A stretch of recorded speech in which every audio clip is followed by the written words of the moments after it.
نحن نتحدى أهل البدع والأهواء، أهل البدع العقائدية وأهل البدع السياسية، أن نقول بيننا وبينكم السلف، بيننا وبينكم الكتب. كان أحمد يقول أهل البدع بيننا وبينكم الجنائز.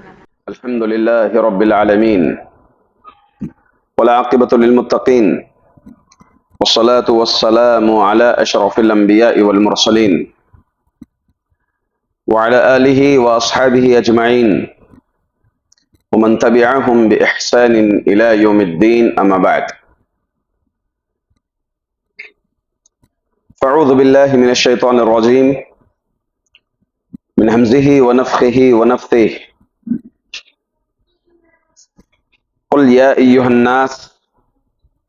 الناس قولوا لا إله إلا الله تفلحون. معزز حاضرات درس، یہ اللہ کا بے حد شکر ہے، اللہ کا بے حد امتنان ہے کہ اللہ تعالیٰ اس کے دین کی سماعت کے لیے، اس کے دین کو سیکھنے سمجھنے کے لیے آپ لوگوں کو یہاں پر جمع کیا. اس پر یقیناً اللہ کا احسان مانیں آپ. اس کے بعد میں مرکز امام ابن سیرین کے ذمہ داران کا شکر گزار ہوں کہ انہوں نے ایسے کتابی دروس کا اہتمام،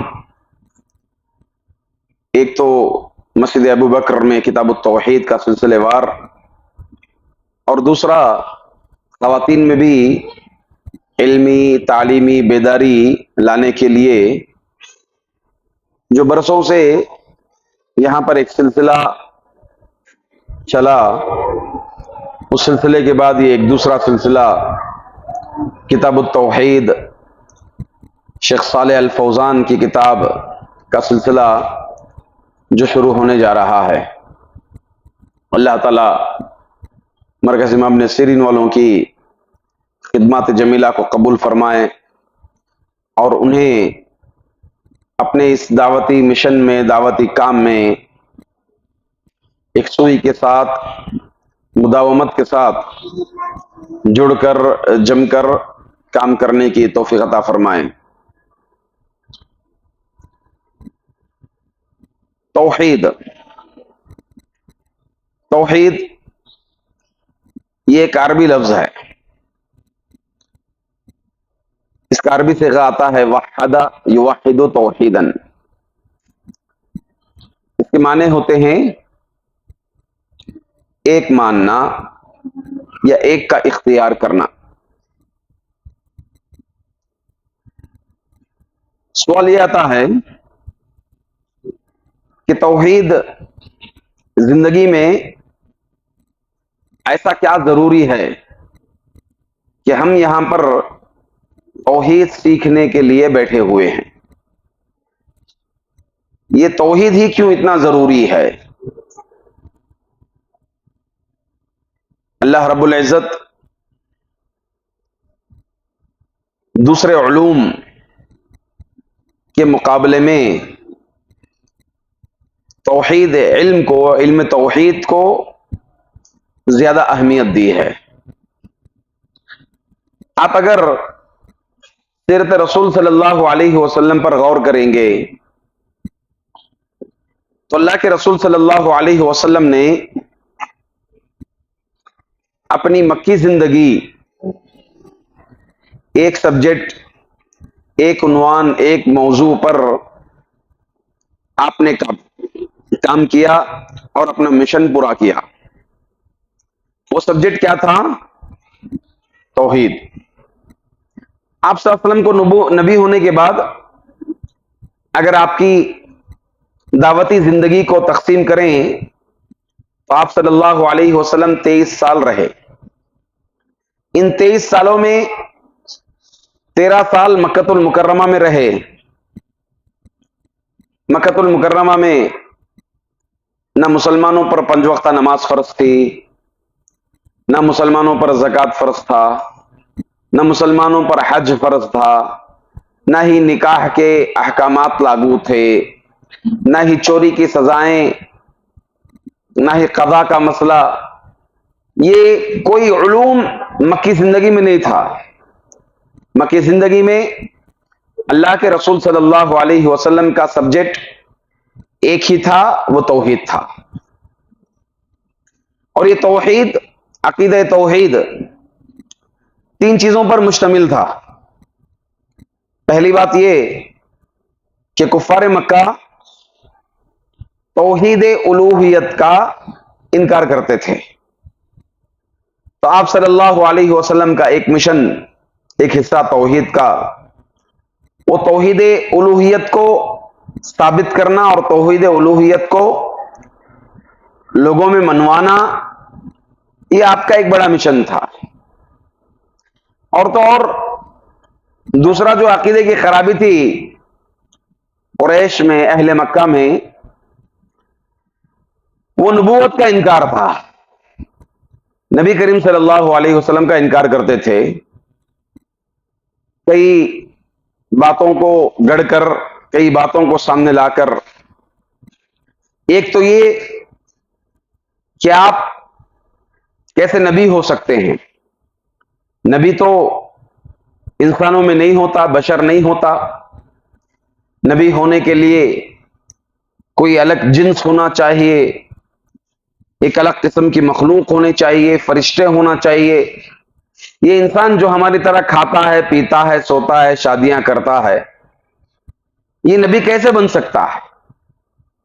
ایک تو یہاں سے نبی کا انکار کرتے تھے، تو دوسری طرف جو ایک طبقہ تھا وہ نبوت کے انکار پر اس لیے مصر تھا کہ نبی ان کے خاندان سے نہیں بنایا گیا، بلکہ وہ کنانہ، بنو ہاشم، ان کے قبیلے، ان کے خاندان سے نبی بنایا گیا۔ اس لیے وہ انکار کرتے تھے کہ ہمارے خاندان سے نبی نہیں بنایا گیا۔ اس میں سے ایک ابو جہل بھی تھا، ابو جہل کے خاندان کے افراد تھے۔ ابو جہل کے اسلام لانے کی وجہ یہ بھی تھی کہ نبی ہمارے خاندان میں سے ہونا چاہیے، نبی قریش، کنانہ، ان کے خاندان سے نکلے، تو لہذا ہم ماننے کو تسلیم نہیں۔ تو تیسرا جو مسئلہ تھا وہ عقید توحید میں، وہ قیامت کا سرے سے انکار کرتے تھے، بعد الموت کا انکار کرتے تھے۔ وہ یہ کہتے تھے کہ ایک انسان مرنے کے بعد، اس کی ہڈیاں بوسل ہونے کے بعد، قبر میں دفنانے کے بعد، سب کچھ، جسم کے اعضاء سب ختم ہو گئے، صرف ہڈیاں باقی ہیں، بھلا وہ کیسے دوبارہ زندہ ہوگا؟ یہ عقل میں آنے والی بات نہیں ہے۔ تو اللہ تعالیٰ طرح طرح سے ان لوگوں کو سمجھایا، قرآن کریم میں آیتیں نازل فرمائی گئی۔ ایک تو یہ سمجھایا گیا کہ بھائی جو چیز وجود میں تھی ہی نہیں، یعنی انسان پیدا ہی نہیں ہوا تھا، جو چیز وجود میں نہیں تھی اس چیز کو وجود میں جب لایا گیا، یہ بات کمال کی ہے۔ جیسی چیز ہے اس جیسی چیز لانا یہ اور آسان کا کام ہے نا؟ کوئی چیز وجود ہی نہیں ہے، اس چیز کو وجود میں لایا جا رہا ہے۔ اس کے برعکس ایک چیز موجود ہے، اس جیسی چیز بنانا آسان ہے یا نہیں؟ نہ ہونے والی چیز کو بنانا آسان ہے؟ تو ظاہر سی بات ہے جو چیز موجود ہے اس جیسی چیز بنانا بہت آسان ہے۔ اگر انسان کوئی نئی چیز بنائے تو اس کو ٹائم لگتا ہے، وقت لگتا ہے۔ اسی جیسی چیز بنانے کے لیے وقت زیادہ درکار نہیں ہوتا ہے۔ تو اللہ تعالیٰ یہ مثال دے کر سمجھائے کہ عدم وجود کو وجود میں جب لایا گیا تو بھلا اس جیسی چیز لانا اللہ تعالیٰ کے لیے کوئی بڑی بات نہیں ہے۔ پھر اللہ تعالیٰ نے درختوں کو، پودوں کو، کھیتیوں کو مثال دے کر، بنا کر ثابت کیے کہ بعد الموت ممکن ہے۔ آپ یہ پودوں کو دیکھیں، درختوں کے دیکھیں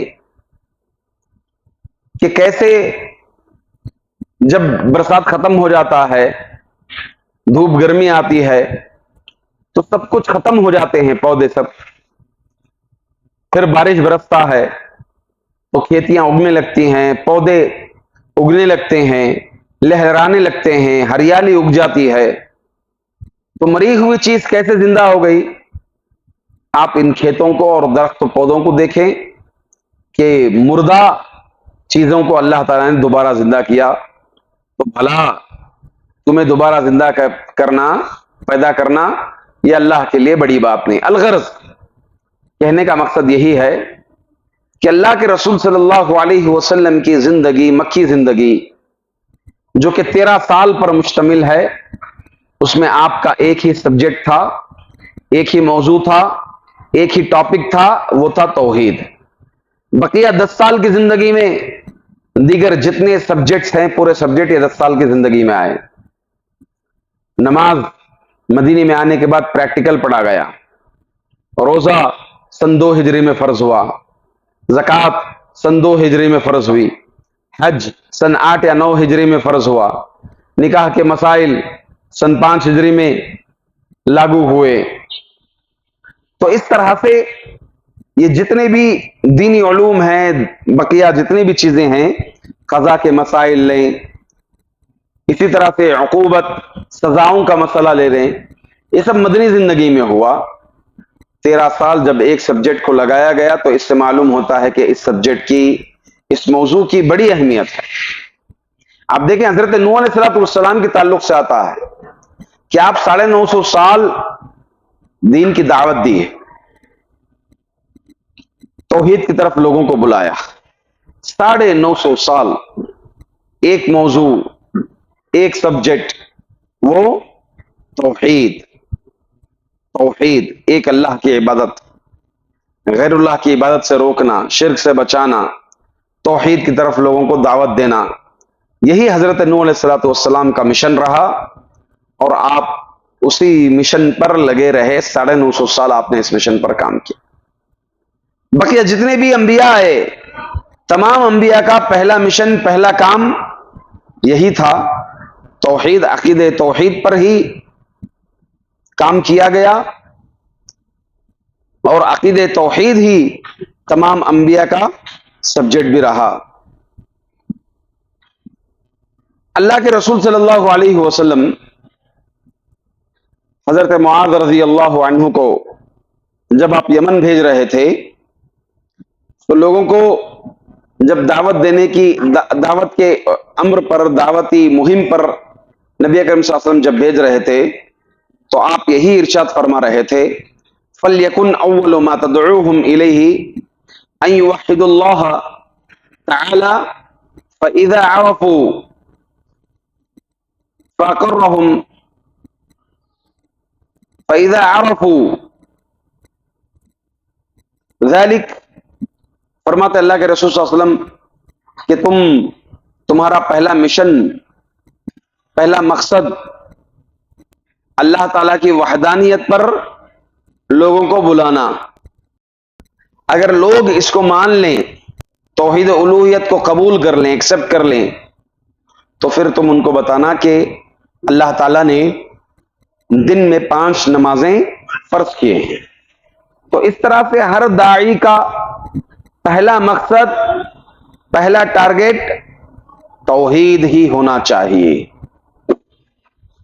اگر توحید کے بغیر وہ اپنے دعوتی مشن کو آگے بڑھانا چاہتا ہے تو یہ اللہ تعالیٰ کے نزدیک غیر قابل قبول ہے. یعنی اگر کوئی سوشل ورکوں کو آگے رکھتا ہے، دیگر امور کو آگے رکھتا ہے، اور اس کا مقصد اسلام کی دعوت، توحید کی دعوت نہیں ہوتا، تو یہ رائے گاں ہو جائے گا.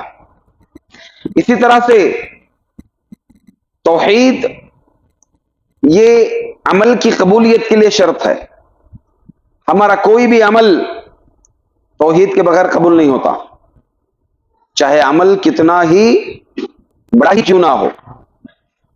عمل چاہے کتنا ہی بڑا ہی کیوں نہ ہو، اگر زندگی میں توحید ہی نہیں، عقیدہ ہی نہیں، اللہ تعالیٰ کو ایک نہیں مانتا تھا، ایک نہیں جانتا تھا، بڑے سے بڑا عمل کر لیں، وہ بڑی سے بڑی مسجد بنا لیں، عبادت گاہ بنا لیں، لوگوں کو خیر کے کام کر لیں، مگر توحید ہی قبول نہیں کیا تو اس کا سب عمل برباد ہے.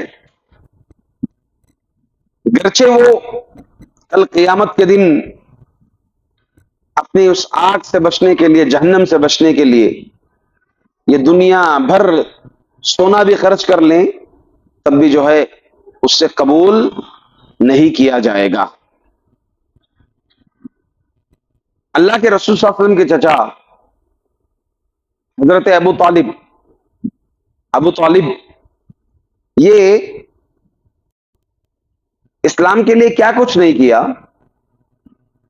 رسول اللہ صلی اللہ علیہ وسلم کا ساتھ دیا اور اسلام کی خاطر، نبی کی خاطر، بھتیجے کی خاطر انہوں نے شعب میں بھی رہے، بیکاٹ کیے گئے، اتنی تکلیفیں جھیلے، اتنی مصیبتیں جھیلے، اور اللہ کے رسول صلی اللہ علیہ وسلم کے پیچھے ایک طاقت بن کر رہے. ہوا کیا، جب ان کی موت آ رہی تھی، موت کا وقت قریب آ رہا تھا، مرض الموت میں، اللہ کے رسول صلی اللہ علیہ وسلم ان کو توحید کی دعوت دیے مگر انہوں نے قبول نہیں کیا. نتیجے میں کیا نکلا، اتنے اچھے کام کر کے نبی کے چچا ہونے کے باوجود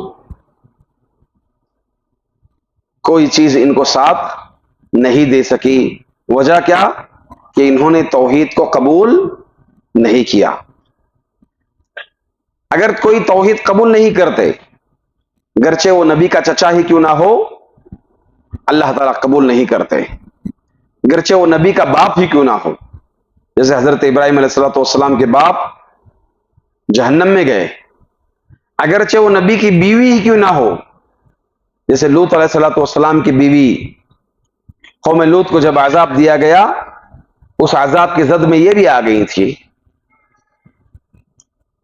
گرچہ وہ نبی کا بیٹا ہی کیوں نہ ہو، جیسے نوح علیہ الصلوۃ والسلام کا بیٹا توحید قبول نہیں کیا. نوح علیہ الصلوۃ والسلام جب کشتی میں چڑھ رہے تھے تو کشتی میں چڑھتے وقت اپنے بیٹے کو بھی بلایا کہ توحید قبول کر لو اور ہمارے ساتھ کشتی میں آ جاؤ، تم محفوظ ہو جاؤ گے، ورنہ اس طوفان میں سب مارے جاؤ گے. تو بیٹے نے کیا کہا، انکار کر دیا کہ اگر موجیں آتی ہیں، طوفان آتا ہے تو میں اس پہاڑ کے ذریعے نیچے آ کر میں اپنے آپ کو بچا لوں گا. مگر وہ بھی مارا گیا، عذاب کی زد میں آ گیا. تو یاد رکھ لیں، توحید خود کو قبول کرنا ضروری ہے. اگر توحید ہی نہیں ہے، اس کے بغیر نبی کا باپ کیوں نہ ہو، نبی کا بیٹا کیوں نہ ہو، نبی کا چچا کیوں نہ ہو، نبی کی بیوی کیوں نہ ہو، کسی کو بھی کام نہیں آئیں گے، بلکہ انہیں خود توحید قبول کرنا ہے. عقید توحید زندگی میں اتنا ضروری ہے، غذا سے زیادہ اس کی ضرورت ہے. ہاں، غذا سے زیادہ اس کی ضرورت ہے. آدمی اگر کھانا نہیں کھایا تو ایک وقت کھانا نہیں کھایا، ایک وقت کھانا نہیں کھایا تو اس کو کچھ نقصان ہوئے گا، بس بھوکا رہے گا، بھوک سے تھک جائے گا، سست ہو جائے گا. اس کے برعکس تھوڑی دیر کے لیے اگر انسان عقید توحید سے نکل گیا اور اگر اسی پر اس کی موت ہو گئی تو وہ ضائع ہو جائے گا، برباد ہو جائے گا، کوئی بھی چیز اس کو بچا نہیں سکے گی. اس لیے ہر دم، ہر لمحہ، ہر موڑ پر توحید کا ہونا ضروری ہے. آپ کھا رہے ہیں، توحید ہونا ضروری ہے، بسم اللہ. آپ سو رہے ہیں، توحید ہونا ضروری ہے، اللہم بسمک اموت و احیا. آپ بیت الخلا جا رہے ہیں، اللہم انی اعوذ بک من الخبث والخبائث. آپ بیدار ہو رہے ہیں، الحمدللہ الذی احیانا بعدما اماتنا والیہ النشور. آپ دیکھ لیں ان دعاؤں میں سب ہر جگہ آپ کو توحید نظر آئے گی. نماز پڑھ رہے ہیں، توحید. رکوع میں گئے، سبحان ربی العظیم. سجدے میں گئے، سبحان ربی الاعلی. نماز میں کھڑے ہیں، الحمدللہ رب العالمین الرحمن الرحیم. الغرض زندگی کے ہر موڑ پر اور ہر لمحے میں ہمیں اس کی ضرورت پڑتی ہے، اور یہ غذا سے بھی زیادہ ضروری ہے۔ مگر حضرات، اگر معاشرے کے اندر توحید ہو تو یہ توحید انسان کو آبجیکٹ آف ورشپ سے بچا کر آبجیکٹ آف ڈیسٹینیشن، ترقی کی طرف لے کر آتا ہے۔ انسان اگر شرک کی دلدل میں رہا تو وہ ترقی نہیں کر سکے گا، وہ ترقی نہیں کر سکے گا۔ اگر وہی توحید قبول کرے گا معاشرے کے افراد، تو ترقی کر سکیں گے۔ عرب کی تاریخ آپ اٹھا لیجئے، جب سے دین ابراہیم میں شرک آیا،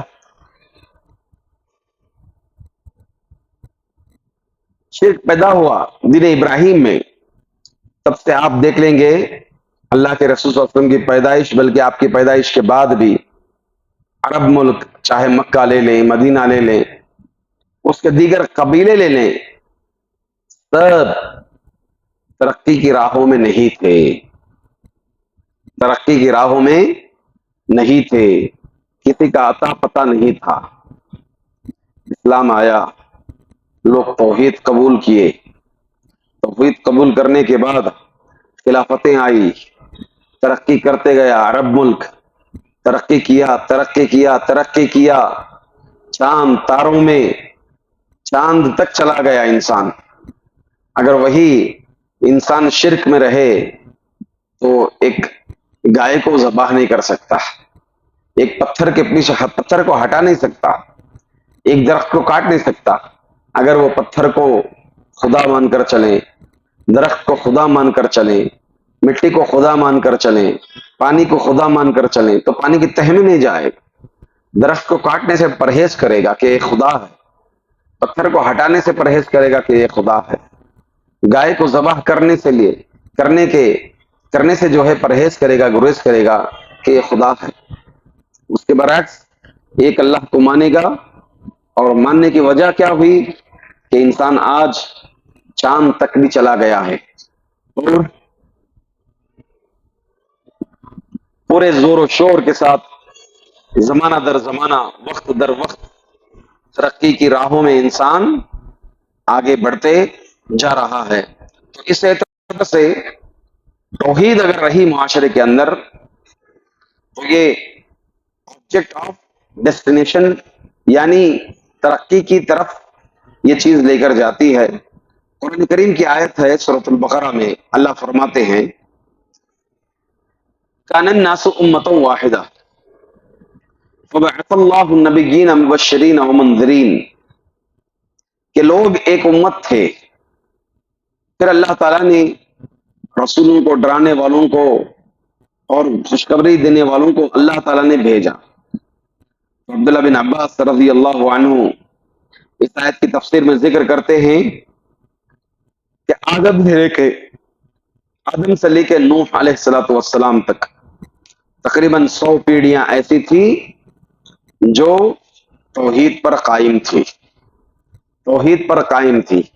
پھر نوح علیہ السلام کے دور میں، ان کے آنے سے قبل لوگوں میں شرک پیدا ہوا، شرک شروع ہوا۔ اللہ نے نوح کو بھیجا اپنی قوم کو سمجھانے کے لیے، اپنی قوم کو ڈرانے کے لیے اللہ تعالیٰ نے نوح علیہ السلام کو بھیجا، ورنہ اس سے پہلے توحید پر قائم تھے لوگ، توحید پر دائم تھے لوگ۔ اس سے پتہ چلتا ہے کہ توحید اگر معاشرے کے اندر ہے تو انسان کو ترقی کی راہوں کی طرف لے کر جائے گی، ورنہ انسان پتھر اور درخت تک محدود ہو کر رہ جائے گا۔ توحید ایک ایسا عمل ہے جس کا ماننا ہر انسان پر فرض ہے۔ اگر اس کو نہ مانے تو انسان، اس کے اعمال تمام کے تمام برباد ہو جائیں گے۔ ایک شخص تھا، اللہ کے رسول صلی اللہ علیہ وسلم کے دور میں بھی تھا، جسے عبداللہ بن جدعان کہا جاتا ہے. عبداللہ بن جدعان یہ ایسا فرد تھا کہ معاشرے کا بڑا ہی بدکار شخص تھا، حتیٰ کہ گھر کے اندر بھی بہت بدکار شخص تھا. اسے معاشرہ عزت نہیں دیتا تھا، یہاں تک کہ گھر میں بھی اس کا عزت نہیں تھی. ہوا یہ ایک مرتبہ اپنے آپ کو ختم کرنے کے لیے، اپنے آپ کو تباہ کرنے کے لیے، خودکشی کرنے کے لیے ایک مقام پر پہنچا. پھر وہاں مالا مال ہو گیا. وہ اللہ تعالیٰ اس کو نعمتیں عطا کر دی. وہ اس قصد سے آیا، اس ارادے سے آیا کہ اب میں معاشرے کا ایک اچھا انسان بن کر رہوں گا. اس کے کتنے خیرات ہوتے تھے.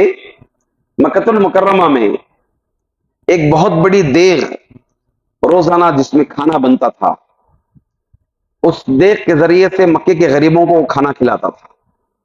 اور وہ دیگ کا حجم بتایا جاتا ہے کہ اونٹوں پر بیٹھ کر کھانا بنایا جاتا تھا. اور اللہ کے رسول صلی اللہ علیہ وسلم عبداللہ بن جدعان کی دیگ کا ذکر کرتے ہوئے حدیث میں فرماتے ہیں کہ اگر میں مکے میں گرمی سے تھک جاتا تو میں عبداللہ بن جدعان کی دیگ کے سائے تلے بیٹھ جاتا تھا. یعنی اتنی بڑی دیگ تھی. اور تو اور اس نے ایک ٹیم بھی بنائی، ایک مشن بھی شروع کیا تھا عبداللہ بن جدعان. وہ یہ کہ مکے میں پیس، امن قائم کر سکے، مظلومین کو ان کو ظلم سے بچایا جائے، مستحقین کو ان کا حق دلایا جائے. ایک ایسے مشن پر اس نے ایک کمیٹی بنائی، لوگوں کو جمع کیا، جسے ہم حلف الفضول کے نام سے جانتے ہیں. حلف الفضول یہ ایک ایسی کمیٹی تھی جن کا مقصد مکے میں سوشل ورک کرنا تھا، جس کے ایک ممبر خود اللہ کے رسول صلی اللہ علیہ وسلم بھی تھے. آپ اس محفل کے، اس کمیٹی کے، اس ٹرسٹ کے ایک ممبر بھی تھے، جسے حلف الفضول کہا جاتا. تو یہ عبداللہ بن جدعان ہی ہے جس نے اس حلف الفضول کے مقصد کو، اس ٹرسٹ کو شروع کیا. مکے میں جہاں کہیں کسی پر ظلم ہوتا تو ظلم سے روکا جاتا، کسی کا مال ہڑپا جاتا تھا تو اس کا مال اس کو چھین کر واپس دیا جاتا تھا. اس طرح سے ان کے مقاصد تھے. تو اس کو شروع کرنے والا بھی عبداللہ بن جدعان تھا. مگر افسوس کہ یہ توحید کو قبول نہیں کر سکا. توحید کو قبول نہ کرنے کی وجہ سے، اس کا اسلام میں داخل نہ ہونے کی وجہ سے اس شخص کو جہنم رسید ہو گئی اور وہ جنت نہ جا سکا. تو معلوم یہ ہوا کہ انسان چاہے کتنا بھی بڑا عمل کر لیں، اگر توحید قبول نہ کریں تو وہ انسان کو کوئی چیز ساتھ نہیں دے سکتی سوائے توحید کے. عقید توحید ایک ایسی چیز ہے جو جنت اور جہنم جانے کا سبب ہے. اگر آپ توحید قبول کریں گے تو جنت، آپ توحید قبول نہیں کریں گے تو جہنم. جنت جانے کا کوئی راستہ نہیں. توحید ہی ہے جو جنت و جہنم کا فیصلہ کرتی ہے. حدیث میں آتا ہے، اللہ کے رسول صلی اللہ علیہ وسلم فرماتے ہیں کہ کل قیامت کے دن اہل توحید کو جہنم میں جلایا جائے گا، عذاب دیا جائے گا. اہل توحید کون؟ توحید قبول کیے مگر ان کے دیگر کبیرہ گناہ تھے، دوسرے گناہ تھے، جیسے چوری، شراب پینا یا دیگر کبیرہ گناہوں کے مرتکب تھے، مگر توحید پرست تھے. کل قیامت کے دن عذاب دیا جائے گا. کافر بھی ہوں گے، توحید پرست بھی ہوں گے جہنم میں. کافر توحید پرستوں سے کہیں گے، بھئی تم تو دنیا میں لا الہ الا اللہ اس کی بہت تعریف کرتے تھے اور جنت بہت زیادہ باتیں کرتے تھے، تمہارا نتیجہ کیا ہوا؟ تم کلمہ قبول کرنے کے باوجود بھی تم ہمارے ساتھ جہنم میں ہو. اتنے میں اللہ تعالیٰ کو غصہ آئے گا. اللہ رب العزت ان اہل توحید کو جو جہنم میں رسید تھے، عذاب دیا جا رہا تھا، ان کو نکال کر جنت میں اللہ تعالیٰ ڈال دیں گے۔ تب اس وقت کافر کہیں گے اے کاش ہم بھی توحید قبول کیے ہوتے، اے کاش ہم بھی اسلام لائے ہوتے۔ جیسے قرآن کریم میں اللہ تعالیٰ 14ویں پارے کے اندر فرمایا، ربما کے اندر پہلی آیت، ربما یود الذین کفروا لو کانوا مسلمین، ربما یود الذین کفروا لو کانوا مسلمین۔ کافر کہیں گے کہ کاش ہم بھی اسلام لاتے، ہم بھی توحید قبول کیے ہوتے۔ ایک اور حدیث میں آتا ہے کہ اہل توحید کو جہنم میں عذاب دیا جائے گا۔ اہل توحید کون اہل توحید؟ آپ لوگوں کو سمجھ میں آ رہی میری باتیں؟ کن اہل توحید کو جہنم میں عذاب دیا جائے گا؟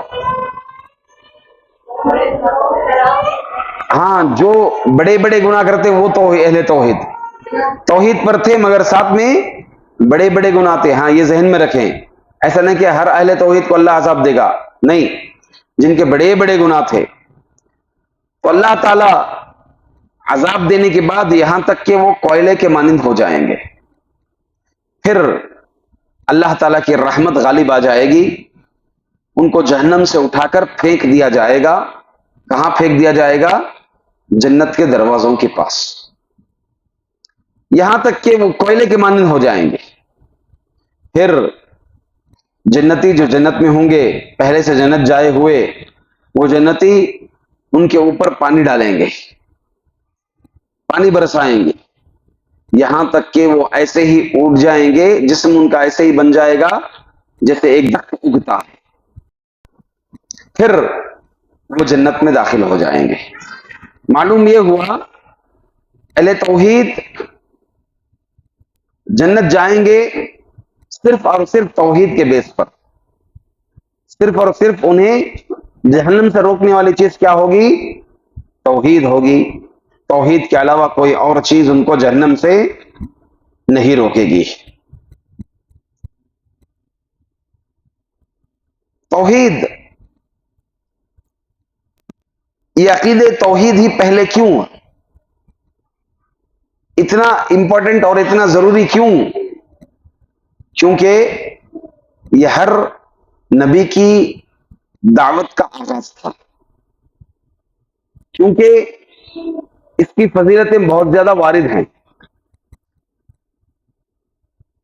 حضرت موسیٰ علیہ السلام اللہ تعالیٰ سے دعا کیے کہ اللہ مجھے ایسا ذکر سکھا، ایسے کچھ کلمات سکھا، ان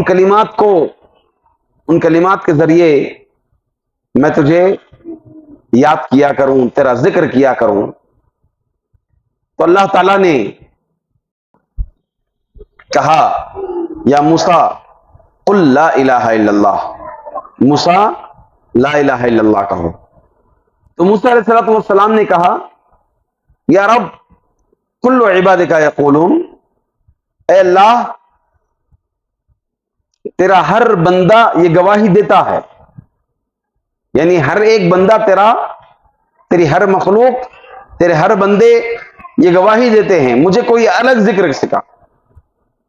تو اللہ تعالیٰ نے فرمایا لو ان السماوات السبع وعامرهن غیری والارضین السبع فی کفۃ ولا الہ الا اللہ فی کفۃ فمالت بلا الہ الا اللہ۔ اللہ تعالیٰ فرماتے ہیں کہ موسیٰ ساتوں آسمان، کیا بولیے؟ ساتوں آسمان، معلوم ہے ایک آسمان سے دوسرے آسمان میں کتنا فاصلہ ہے؟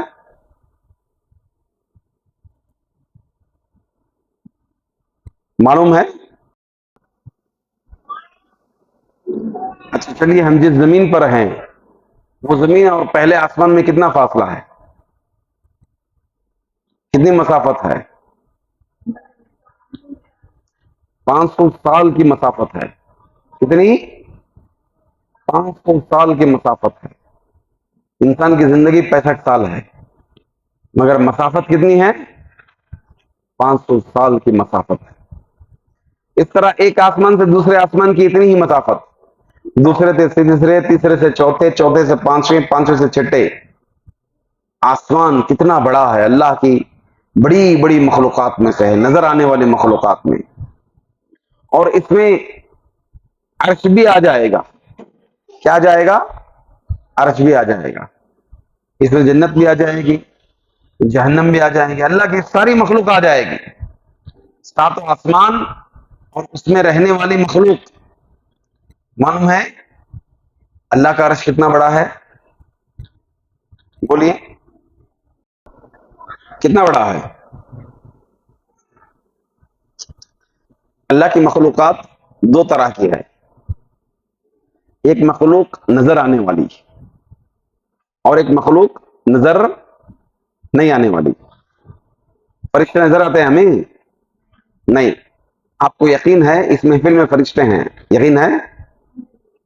جی. فرشتوں کے حجم کیا ہے؟ حجم، سائز ہماری عقل میں نہیں آئے گی. سائز اتنی زیادہ بڑی ہے. عرش کو، اللہ کے عرش کو اٹھائے ہوئے 8 فرشتے ہیں. یومئذ ثمانیہ، یومئذ تعرضون لا تخفى منکم خافیہ ویحمل عرش ربک فوقہم یومئذ ثمانیہ. اللہ کے عرش کو اٹھائے ہوئے اس دن 8 فرشتے ہوں گے. معلوم ہے ان فرشتوں کا حد کتنی ہے؟ صرف ایک فرشتے کی حد کان سے کندھے تک. اگر کوئی سوار ہو کر چلے گھوڑے پر 700 سال، کتنا؟ 700 سال کی مسافت کان سے کندھے تک. اتنے بڑے ہوتے ہیں فرشتے، ہم عقل میں نہیں لا سکتے. اللہ کے رسول صلی اللہ علیہ وسلم جب جبریل کو اصلی حالت میں دیکھا کتنے پر تھے؟ 600 پر تھے. اللہ اکبر. جب پہلی مرتبہ جبریل کو ان کی اصلی حالت میں دیکھا اللہ کے رسول صلی اللہ علیہ وسلم نے، وہ آسمان سے اتر رہے تھے. آسمان سے جب اتر رہے تھے تو سارا آسمان کا افق بھرا ہوا تھا. پورا آسمان کیا ہے؟ بھرا ہوا تھا. اللہ اکبر.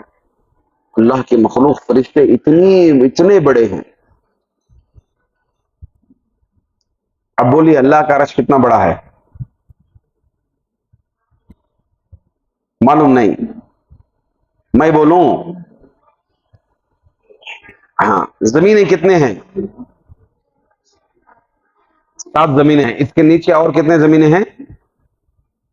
ہم جس زمین پر ہیں اس کے نیچے اور کتنے زمینیں ہیں؟ 6. ایک زمین سے دوسری زمین میں کتنا فاصلہ ہے؟ 500 سال. ایک آسمان سے دوسرے آسمان میں کتنا فاصلہ ہے؟ 500 سال. اور ان زمینوں کے نیچے اللہ کی کون سی مخلوق ہے اللہ بہتر جانتا ہے. اللہ کے علاوہ کوئی اور نہیں جانتا. یہ 7 آسمان، 7 زمین، اللہ تعالیٰ کا عرش نہیں، اللہ کی کرسی. بولیے اللہ کی کرسی. قرآن میں کہاں ذکر ہے کرسی کا؟ آیت الکرسی. آیت الکرسی نہیں بولیں گے، آیت الکرسی، کرسی کی آیت. وسع کرسیہ السماوات والارض، ہے نا؟ کیا معنی اس کا؟ اللہ کی کرسی آسمان و زمین کو پھیلی ہوئی ہے. یہ کرسی کے بارے میں آتا ہے کہ 7 آسمان 7 زمین اللہ کی کرسی کے سامنے ایسے ہی ہے جیسے ایک چٹیل میدان ہوتا ہے، بڑا میدان، ریگستان کہہ لیں یا میدان کہہ لیں. اس میدان میں اگر آپ کی انگوٹھی گر جائیں تو اس میدان کے سامنے انگوٹھی کی قیمت کیسی ہے؟ کتنی چھوٹی ہے؟ ہاں، معمولی. تو اللہ کی کرسی کے سامنے یہ 7 آسمان 7 زمین ویسے ہی ہے جیسے ایک رنگ، ایک انگوٹھی پڑی ہوئی ہے. اللہ اکبر. سوچیے اب کرسی کتنی بڑی ہوگی جی. اس 7 آسمان 7 زمین میں پوری مخلوقات رہتی ہے اللہ کی. اللہ کی کرسی کے سامنے یہ 7 آسمان 7 زمین کی کیسی قیمت ہے؟ رنگ جیسی ایک قیمت. اب دیکھ لیجئے ویسی ہی ویلیو اللہ کے عرش کے سامنے کرسی کی. اللہ اکبر.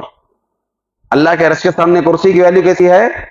جیسے ایک رنگ پڑی ہو چٹیل میدان میں. اللہ کی کرسی کے آگے زمین و آسمان کی ویلیو کیسی ہے؟ جیسے ایک رنگ پڑا ہو. اللہ اکبر. سوچو اللہ کا عرش کتنا بڑا ہوگا، اللہ کا عرش کتنا بڑا ہوگا.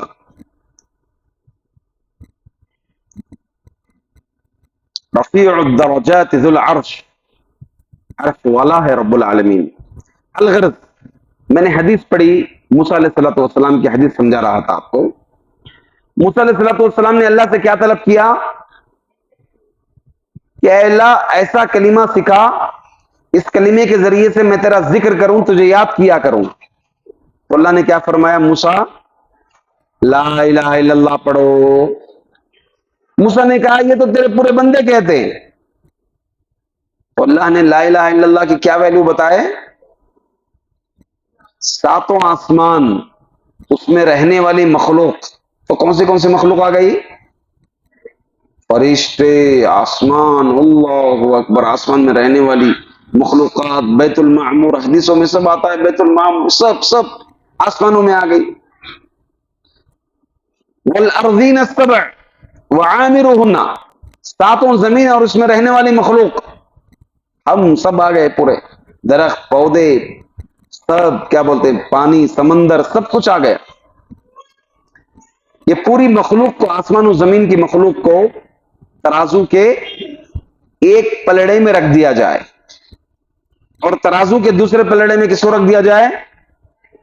لا الہ الا اللہ کو رکھ دیا جائے. ایک انسان بھی مخلوق ہے، انسان کا عمل بھی مخلوق ہے. کیا بولیے؟ ہم بھی مخلوق ہیں، ہمارا عمل بھی کیا ہے؟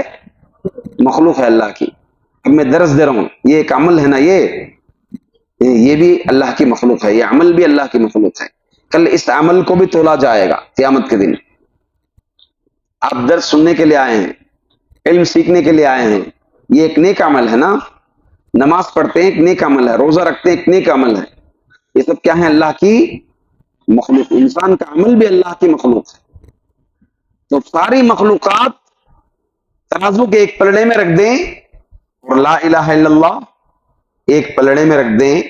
اللہ فرماتے ہیں کہ لا الہ الا اللہ کا پلڑا بھاری ہو جائے. اللہ اکبر. تو سوچیں سب سے افضل کیا ہو گیا؟ لا الہ الا اللہ. اس کلمے میں اتنی باریکی ہے، اس کلمے میں اتنا دم ہے، اس کلمے میں اتنی طاقت ہے. اسی کلمے کی بیس پر عرب جو نالائق قوم تھی، جو بزدل قوم تھی، عرب جو بد اخلاق بد کردار قوم تھی، عرب جن کے اندر شرک کے دلدل میں پھنسی ہوئی تھی، عرب جو شراب پیا کرتی تھی، وہ عرب اس کلمے کو اپنانے کے بعد اللہ اکبر جو دشمنے تھے وہ بھائی بن گئے. یہ کلمے کی بیس پر ہی آپ کو سیرت کا ایک واقعہ، مشہور واقعہ جانتے ہوں گے آپ، ہجرت کا واقعہ. ہجرت کا واقعہ جانتے ہیں؟ الحمدللہ. کیا ہے ہجرت کا واقعہ؟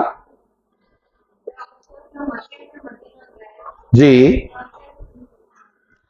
مدینے میں مسلمان تھے جنہیں ہم انصار کہتے ہیں. یہ دو قبیلے والے تھے، اوس اور خزرج. دو قبیلے کے مسلمان تھے جنہیں انصار کہا جاتا ہے. دوسرے مہاجرین جو ہجرت کر کے مدینہ پہنچے، اللہ کے رسول صلی اللہ علیہ وسلم نے بھائی چارے کروائی ان کے درمیان. کروائی نہیں کروائی؟ کروائی. کیا مثالیں دی انہوں نے؟ کیا مثال دیے؟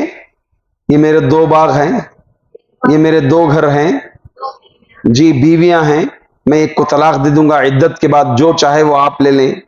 یہ 2 گھر ہیں، 2 میں سے کون سا گھر چاہیے لے لو. یہ 2 باغ ہیں، 2 میں سے کون سا باغ چاہیے آپ لے لو. اللہ اکبر. یہ نہ جانتے تھے ایک دوسرے کو، بلکہ عرب کے اندر کیا چیز تھی؟ مکہ المکرمہ والے اپنے آپ کو سب سے افضل مانتے تھے. ہمارا قبیلہ، ہمیں شہر والے، سب گاؤں والے مانتے تھے. ایسی قومیں جو خاندان قبیلہ کے تعلق سے عصبیت کرنے والی ایک نہیں جاننے والے آدمی کو جو ہجرت کر کے آیا ہے اس کو اٹھا کر اپنی پراپرٹی دینے کے لیے تیار، اس کی جان و مال کی حفاظت کرنے کے لیے تیار، کس بیس پر ماں؟ اللہ اکبر، لا الہ الا اللہ۔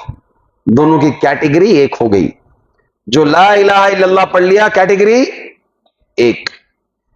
یا ایھا الناس انا خلقناکم من ذکر و انثی وجعلناکم شعوبا وقبائل لتعارفوا ان اکرمکم عند اللہ اتقاکم ان اللہ علیم خبیر۔ یہ سورۃ الحجرات کی آیت ہے۔ اس آیت سے پہلے اللہ تعالیٰ نے 6 گناہوں کا ذکر کیا۔ کتنے؟ 6 گناہوں کا۔ کیا 6 گناہ؟ 3 ظاہری گناہ، 3 پیٹ پیچھے کے گناہ، 3 منہ سامنے کے گناہ، 3 پیٹ پیچھے کے گناہ۔ کیا ہیں سامنے کے ڈائریکٹ گناہ؟ یا ایھا الذین آمنوا لا یسخر قوم من قوم، ایک دوسرے کا مذاق نہیں اڑانا، ولا تلمزوا انفسکم، نہیں دینا، لا تنابزوا بالالقاب سے پکارنا۔ پھر آگے 3 پیٹ پیچھے کے گناہ کا ذکر کیا، اجتنبوا کثیرا من الظن، زیادہ گمان کرنے سے بچو، جاسوسی مت کرو، ولا تجسسوا، جاسوسی مت کرو، ولا یغتب بعضکم بعضا، ایک دوسرے کی غیبت مت کرو۔ تو 3 ظاہری گناہ، 3 پیٹ پیچھے کے گناہ ہیں۔ ولا تجسسوا، جاسوسی مت کرو، ولا یغتب بعضکم بعضا، ایک دوسرے کی غیبت مت کرو۔ تو 3 ظاہری گناہ، 3 پیٹ پیچھے کے گناہ ہیں۔ غیبت کرنا، برا گمان کرنا، جاسوسی کرنا، یہ سب کیا ہیں؟ پیٹ پیچھے کے گناہ ہیں۔ ان 6 گناہوں کو ذکر کرنے کے بعد اللہ نے فرمایا یا ایھا الناس انا خلقناکم من ذکر و انثی، اے لوگوں میں نے تم کو ایک مرد اور ایک عورت سے پیدا کیا، یعنی تمہیں جو پیدا کیا پھر تمہارے قبیلے بنائے، یہ بس ایک پہچان کے لیے بنایا۔ ہاں اگر یہ چیز دل میں آ جائے، اب آدمی غیبت کیوں کرتا ہے، کسی کا مذاق کیوں اڑاتا ہے، کسی کو تانا کیوں دیتا ہے؟ جب اس کے اندر کبر آ جائے، فخر آ جائے۔ کس کا مذاق اڑانے جاتا ہے؟ نہیں، مذاق کیوں اڑاتا ہے کسی کا؟ مذاق کوئی بھی اسی وقت اڑاتا ہے جب اس کو اپنے سے کم سمجھے۔ سمجھ رہے ہیں آپ؟ مذاق کسی کا بھی کب کرنے جاتے ہیں ہم؟ ہاں، کسی کو کم سمجھ کر ہی مذاق کرنے جاتے ہیں۔ برا لقب کب پکارتے ہیں، آڑے نام کب پکارتے ہیں؟ جب ہمارے اندر وہ چیز صحیح رہی تو ہمیں ان کو پکارتے ہیں۔ وہ انہوں کالے، انہوں پستقد، انہوں لمبے، انہوں موٹے، ایسے جو ہے دوسروں کو برے القاب پکارتے ہیں۔ کیا چیز؟ ہاں، برے لقب میں شمار ہو جاتے ہیں۔ اگر آپ صفت بیان کرنے کے لیے ذکر کر رہے ہیں تو کوئی حرج نہیں، چھیڑنے کے لیے، آڑا نام پکارنے کے لیے اگر کر رہے ہیں تو گناہ ہے۔ جیسے مثال کے طور پر جی فاطمہ تم سلام بولے آپ انہوں پوچھتے ہیں کون فاطمہ؟ وہ ذرا سولے سر کے ہے نا انہوں فاطمہ بولتے ہیں۔ تو اب یہ آپ جو سولے بولے گڈے جیسے ہے نا انہوں فاطمہ بولتے ہیں، تو مطلب کیا ہے یہاں پر؟ کیا مطلب ہے آپ کا؟ پہچان کرانے کے لیے جائز ہے۔ جیسے حدیثوں میں بھی آپ دیکھیں گے، حدیث کا ایک سبجیکٹ میں آپ کو اسناد سند کا بھی ایک سبجیکٹ ہے، اس میں محدثین نام ذکر کرتے ہیں کہ راویوں کے نام جو ذکر کرتے ہیں اس میں اعرج بول کر ذکر کرتے ہیں، یعنی لنگڑے۔ ایک نام کے 2-3 محدثین ہوتے تھے، تو بات کرنے، ان کو ثابت کرنے کے لیے، صفت بیان کرنے کے لیے ایسا ذکر کر سکتے ہیں آپ۔ مگر آڑا نام، عائشہ رضی اللہ عنہ کیا کی تھی؟ اللہ کے رسول صلی اللہ علیہ وسلم کے پاس صفیہ رضی اللہ عنہ کی، ان کو کیا کہا تھا؟ گڈی کہا تھا، صرف پستقد کہا تھا۔ اللہ کے رسول صلی اللہ علیہ وسلم نے کتنا بڑا جملہ کہا کہ اگر تم نے ایسا جملہ کہا، اگر اس کو سمندر کے پانی میں ڈال دیا جائے تو کھول اٹھے گا پانی، ابل اٹھے گا پانی۔ آواز چلے گئی، آواز چلے، تو پانی کی جو ہے کھول اٹھے گا۔ تو ایسے جو ہے کسی کو کمتر سمجھ کر مذاق اڑانا، یہ بالکل جو ہے جائز نہیں ہے۔ تو سنیے اللہ تعالیٰ 6 گناہوں کا ذکر کرنے کے بعد یہ آیت میں فرمایا یا ایھا الناس انا خلقناکم من ذکر و انثی.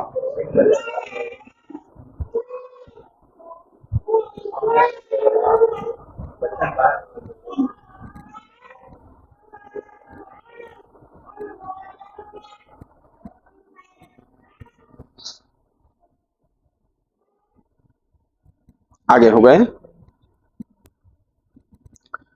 تو اللہ نے فرمایا یا ایھا الناس انا خلقناکم من ذکر و انثی وجعلناکم شعوبا وقبائل لتعارفوا. اے مومنو، ہم نے تم کو ایک مرد اور ایک عورت سے پیدا کیا. کیوں پیدا کیا؟ اور تمہارے قبیلے بنا دیا، خاندان بنا دیا. اب لتعارفوا، ایک دوسرے کی پہچان کر سکو. ان اکرمکم عند اللہ اتقاکم، اللہ کے نزدیک جو تم میں زیادہ متقی ہے وہی اللہ کے نزدیک معزز آدمی ہے، مکرم آدمی ہے، محترم آدمی ہے.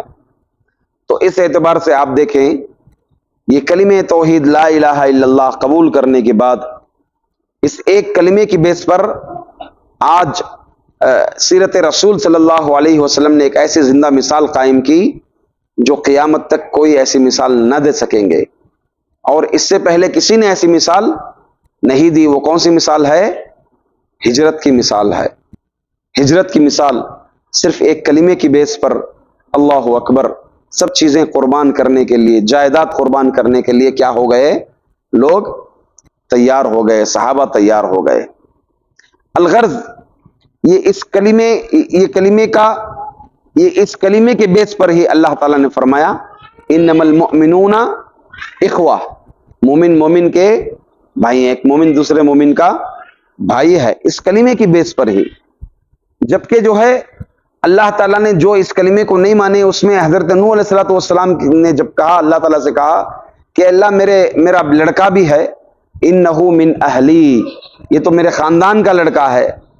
تو اللہ تعالیٰ نے کہا انہو لیس من اہلک، یہ ایمان کے اعتبار سے تیرا خاندان کا نہیں ہو سکتا.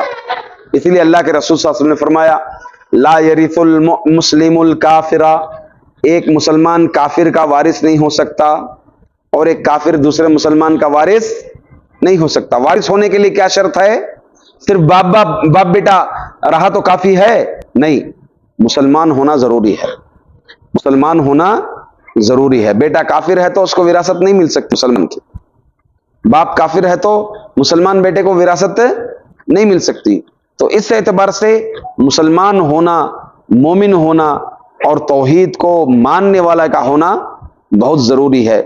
الغرض یہی ہے کہ ہمارا کوئی بھی عمل اگر قبول ہونا ہے تو کیا ہونا ہے؟ توحید. توحید کے بغیر ہمارا کوئی بھی عمل اللہ کے نزدیک بولیے قبول نہیں ہوگا، ہرگز بہرگز قبول نہیں ہوگا.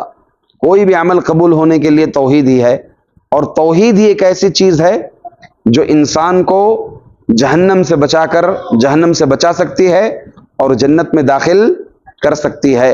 اس توحید کی ہی فضیلت کے تعلق سے اللہ کے رسول صلی اللہ علیہ وسلم نے فرمایا کہ جو کوئی لا الہ الا اللہ وحدہ لا شریک لہ لہ الملک ولہ الحمد وہو علی کل شیء قدیر، اس کو 100 مرتبہ پڑھ لیں. کتنے مرتبہ؟ کب؟ صبح میں 100 مرتبہ اور شام میں 100 مرتبہ. کیا فضیلت ہے بتاؤ ماں؟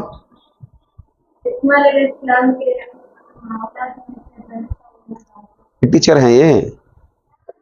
اچھا ٹیچر ہیں کیا؟ ٹیچر چھوڑ کر دوسرے بولیے.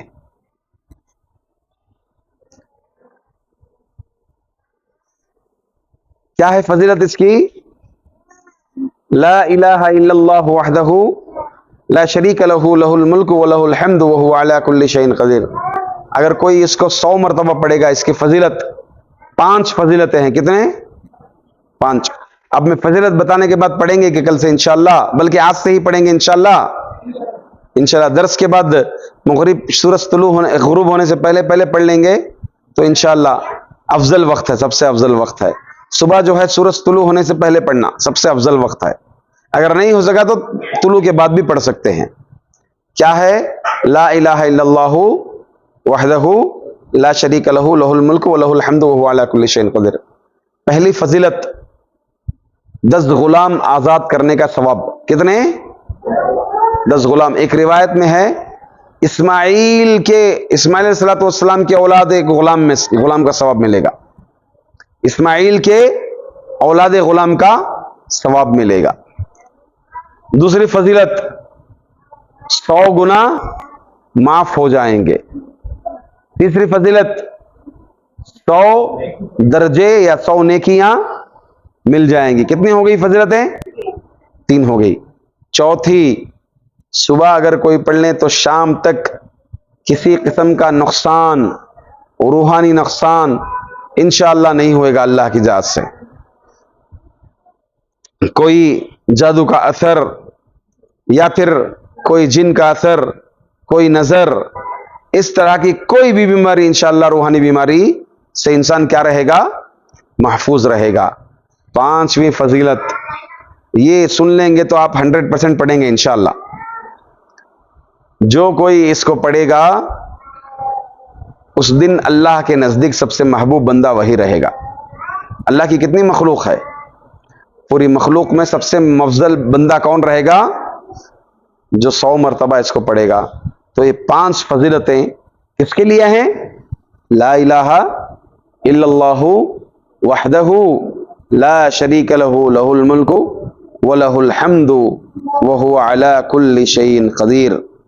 اسی کلمے کے ذریعے سے جو ہے انسان جنت میں داخل ہو سکتا ہے۔ جیسا کہ میں نے کہا، وہ حدیث جو ابو ہریرہ رضی اللہ عنہ فرماتے ہیں کہ ایک مرتبہ ہم اللہ کے رسول صلی اللہ علیہ وسلم کے ساتھ چل رہے تھے تو آپ صلی اللہ علیہ وسلم ہمیں روک لیے، پھر آپ کہیں استنجا کا ذکر کر کے آپ چلے گئے، بہت دیر تک نہیں آئے، ہمیں ڈر لگا، پھر میں راستہ تلاشتے ہوئے گیا، اللہ کے رسول صلی اللہ علیہ وسلم بیٹھے ہوئے تھے، آپ صلی اللہ علیہ وسلم نے پھر مجھے ہاتھ میں اپنی جوتی دے کر کہا کہ جاؤ اس دیوار کے پیچھے تمہیں جو بھی ملے گا اس کو کہہ دو کہ جو کوئی لا الہ الا اللہ کا اقرار کرے گا وہ جنت میں داخل ہوگا۔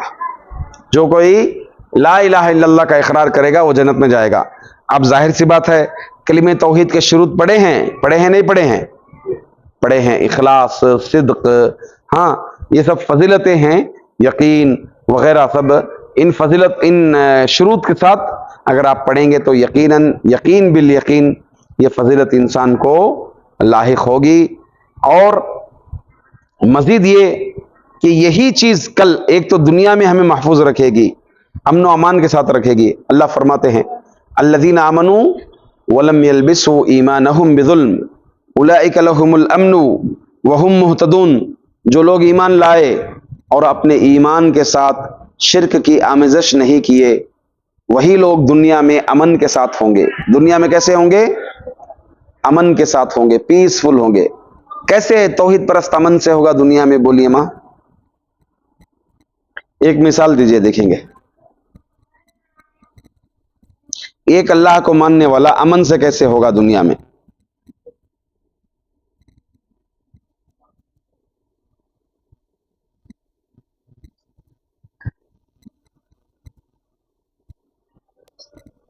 دیکھیے مثال دیکھیے، ایک مومن ہے، ایک توحید پرست ہے، اور ایک کیا ہے؟ کافر ہے۔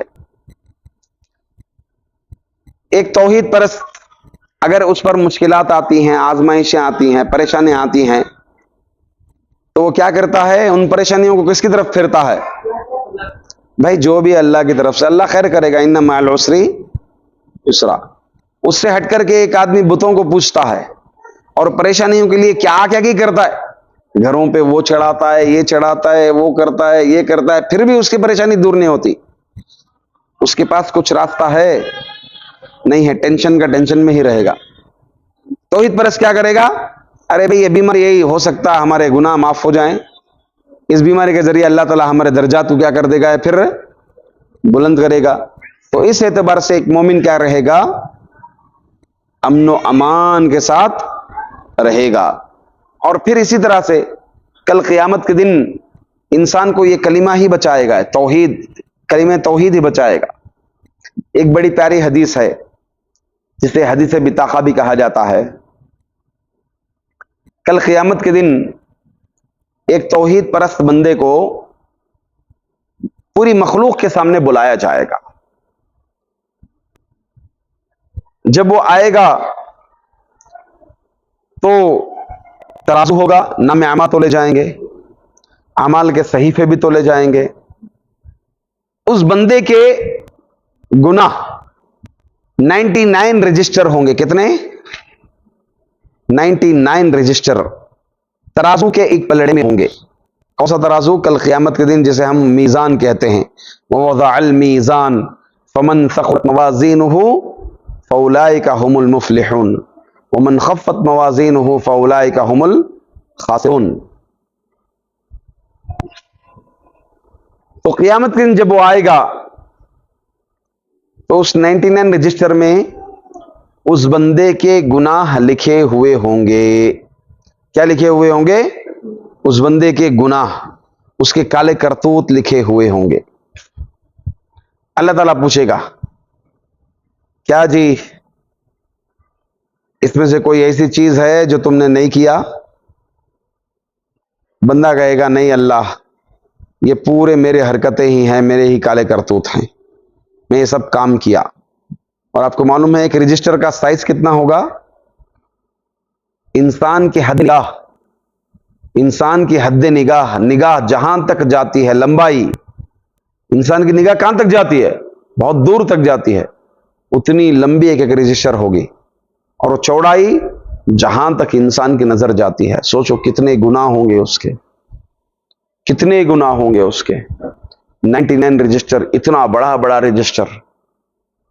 پھر اللہ پوچھے گا کیا میرے فرشتے، نام اعمال لکھنے والے فرشتے، انہوں نے کوئی غلطی کی ہے اس میں؟ بندہ کہے گا نہیں اللہ، یہ سب کام میں نے کیے ہیں. پھر اللہ جو ہے ایک آئی ڈی کارڈ نکالیں گے، ایک چھوٹی ڈائری نکالیں گے، اس میں لا الہ الا اللہ لکھا ہوا ہوگا. اللہ کہے گا آج تیرے اوپر ظلم نہیں کیا جائے گا، آج تیرے ساتھ انصاف کیا جائے گا. وہ بندہ کہے گا کہ اللہ یہ 99 رجسٹر کے سامنے یہ چھوٹا سا آئی ڈی کارڈ کیا کام آئے گا؟ اللہ کہے گا تجھ پر آج تیرے ساتھ انصاف کیا جائے گا.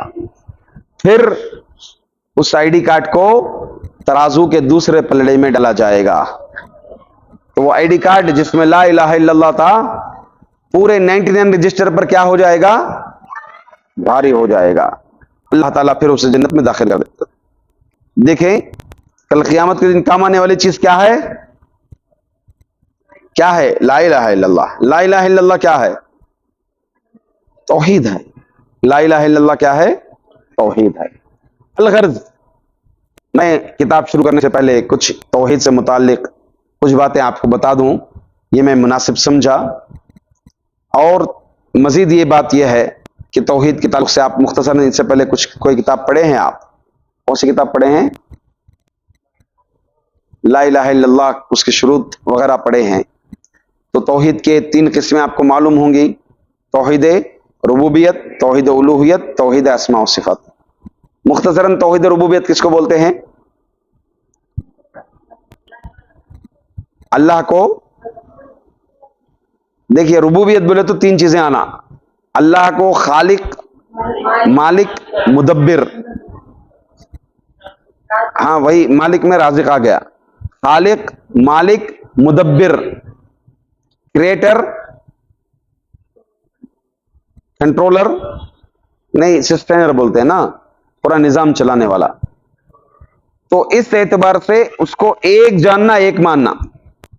اللہ خالق ہے بولے تو اس دنیا کے پتے پتے کا، ذرہ ذرہ کا، اگر ہمارے عقیدے میں اتنی بات بھی آ گئی کہ اللہ ہی سب کچھ پیدا کیا، یہ ایک کنکر چھوڑ کر، اس ایک کنکر کو ہمارے شنکر نے پیدا کیا، اگر یہ عقیدہ رکھ لیا تو وہ توحید ربوبیت کا انکار کر دیا، وہ شرک کر دیا. وہ دوسرا ہے توحید الوہیت. توحید الوہیت کس کو بولتے ہیں؟ عبادات کی جتنی قسمیں ہیں جو اسلام میں مشروع عبادتیں ہیں، چاہے اللہ کا خوف ہو، محبت ہو، ہاں رجا ہو، امید ہو، ہاں اسی طرح سے قربانی ہو، نماز ہو، زکوٰۃ ہو، حج ہو، یہ ساری عبادتیں صرف ایک اللہ کے لیے بجا لانا. کس کے لیے بجا لانا؟ ایک اللہ کے لیے بجا لانا. یہ توحید الوہیت ہے. اگر آپ پوری عبادتیں اللہ کے لیے بجا لا رہے، نہیں بھائی ایک سجدہ خالی ان کو مار کو آ جاتا ہوں میں، باقی پوری نماز ان کے اللہ کے واسطے پڑھتا ہوں، تو ہوتا ہے؟ نہیں ہوتا. تم نے کیا کر دیا؟ شرک کر دیا. کس میں؟ توحید الوہیت میں شرک کر دیا.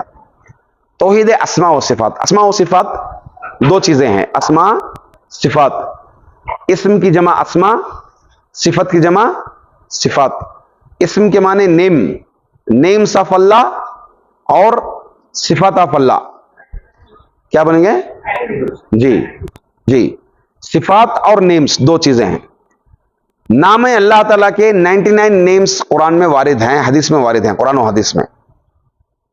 اللہ نے ہمیں اتنے ہی سکھائے، اس کے علاوہ اور بھی نام ہیں. ان ناموں میں اللہ کے ساتھ کسی کو شریک نہیں کرنا.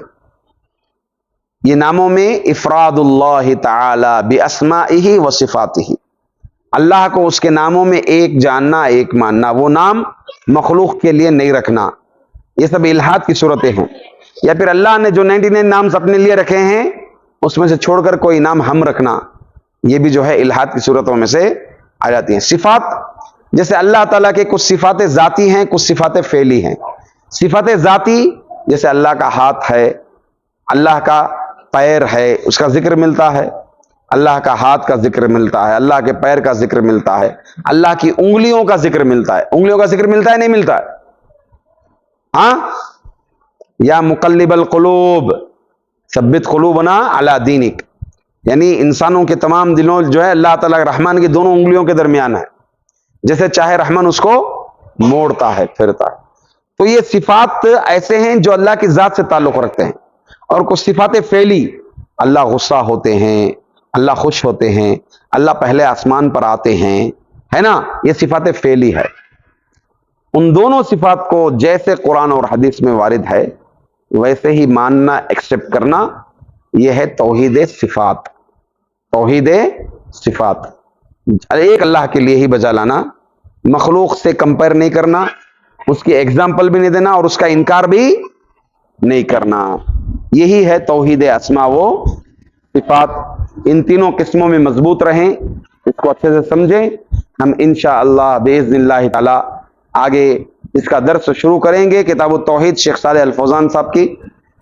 اللہ تعالیٰ سے دعا ہے کہ اللہ رب العزت ہم تمام کو ایک سوئی کے ساتھ اور پورے مداومت کے ساتھ، ذوق علم کے ساتھ سیکھنے کی توفیق عطا فرمائیں. اور مزید اللہ تعالیٰ دیگر بہنیں کو، آپ لوگوں کو توفیق دے کہ آپ دیگر بہنوں کو بھی آپ اس درس میں لائیں، اور انشاءاللہ زیادہ تر مفید ثابت رہے گا. اللہ تعالیٰ ہمارے یہاں بیٹھنے کو، کہنے کو، سننے کو قبول فرمائے، اور ہم تمام کو عمل کی توفیق دے، اور ہم تمام کو جب تک زندہ رکھے توحید پر قائم رکھے. آمین. والسلام علیکم ورحمۃ اللہ وبرکاتہ. فاعلم انه لا اله الا الله واستغفر لذنبك